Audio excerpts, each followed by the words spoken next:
প্রিয় দর্শক, আসসালামু আলাইকুম। আমি কিছু দুঃখের কষ্টের কথা বলছি আপনাদের সঙ্গে। তো আমার আগের একটা চ্যানেল ছিল দ্য কিচেন বাই নীলু, ওই চ্যানেলটা আমার হ্যাক করে নিয়েছে। তো অনেক চেষ্টার পর আমি ফিরে আনতে পারিনি। তো এটা আমার নতুন চ্যানেল। আমার এই চ্যানেলটা লাইক সাবস্ক্রাইব করবেন আপনারা, আমাকে আবার উৎসাহ যোগাবেন আপনারা।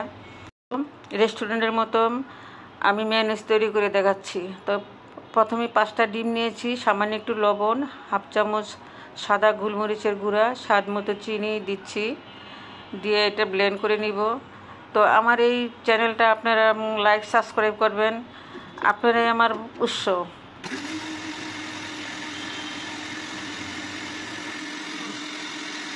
এক কাপের মতো তেল নিচ্ছি। তেলটা আমি একবারে দিব না, 4বার 5বারে দিব। এটা হলো রান্না করার তেল এবং সয়াবিন তেল। তো আবারও ব্লেন্ড করে নিচ্ছি। তো এরকম করে করে আমি কয়েকবারে তেল দিব আর ব্লেন্ড করব। এই যে আবারও আমি তেল দিচ্ছি।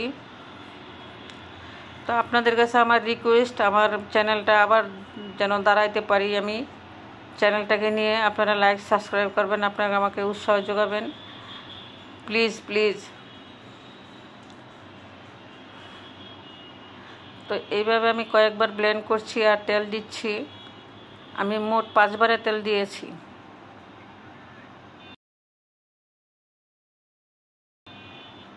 তো চিনি মনে হয় একটু কম হয়েছে, আবারও চিনি দিচ্ছি।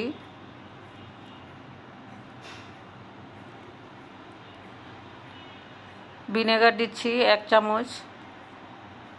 এটা ছোটো চামচ, 2 চামচ দিচ্ছি, 2 চামচে 1 চামচ হয়। তো দিয়ে আবার আমি ব্লেন্ড করে নিচ্ছি। তো এখানে 10 টাকা দামের গুঁড়ো দুধ আছে, তো 5টা গুঁড়ো দুধই আমি দিয়ে দিচ্ছি। এটা এত সুস্বাদু, এত মজা, আপনারা না খেলে বুঝবেন না।